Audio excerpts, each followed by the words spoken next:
السلام عليكم متتبعي الكرام، نتمنى ان شاء الله نلقاكم هذا الفيديو في تمام الصحه والعافيه. ان شاء الله كنقدم لكم هذا البريوش اللي كيجي خفيف، كيجي اسفنجي وبدون حليب، كيجي مميز. نتمنى ان شاء الله تتبعوا الفيديو حتى الاخير باش تشوفوا المكونات وطريقه التحضير. غادي نبداو ان شاء الله على بركه الله. اول حاجه غادي ناخذ واحد البول او اناء فاش غادي نعجنو، غادي ندير واحد الكاس ديال الماء دافي، غادي ندير معلقه ديال الخميره ديال الخبز، نص كاس ديال السكر الخشن سكر سنيده. غادي نمزوج المكونات، نغطي عليه واحد دقيقه الى 2 ديال الدقائق. غادي ناخذ واحد البيضه، البيض ديالها والصفر غادي ناخذو نخليه يدهن. غادي ندير 3 المعالق ديال الزيت ونخلط المكونات. ندير 2 كؤوس ديال الدقيق فورص وواحد خميره ديال الحلويات. غادي نمزج المكونات، غادي نخليه تقريبا واحد 5 دقائق يتفاعل.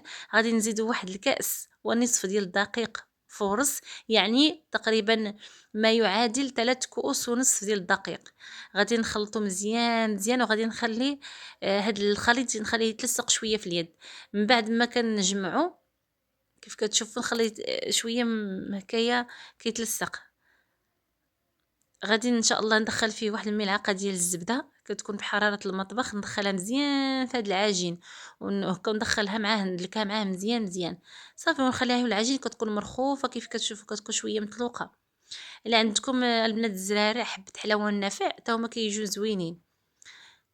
صافي البنات غطيت عليها حتى اختمرت، طاف الحجم ديالها. غادي ندهن يديا بالزيت، غادي نخرج الهواء منها، غادي نديرها كريسات صغيورين. وغادي ندير البنات الشكلاط كنديرو بهذه الطريقه البنات، كنقسمو وكنديرو هكايا في الجناب كلهم هكا في الكريسه كلها. ما نديرش وحيده صافي، مش ما يجي لي غير في واحد الجنب، لا كنديرها هكا هكا كنفرقوه هكا على ديك الكريسه. كيف كتشوفوا البنات عندي انا الورق ديال الطهي دهنته بشويه ديال الزبده، لان صراحه هذا الورق ما زوينش، خديته ما زوينش كيلصق ليا. داكشي علاش دهنته بالزبده، اولا نتوما بغيتو ديروا في الطاوه نيشان ندهنوها بالزيت. صافي كنبقى على هاد الطريقه حتى نكمل الكميه كلها اللي عندي.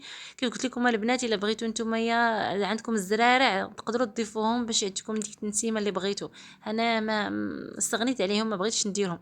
المهم البنات هذه هي الكميه اللي خرج ليا. المهم القياس ديال الفطور ديالنا هو هذا.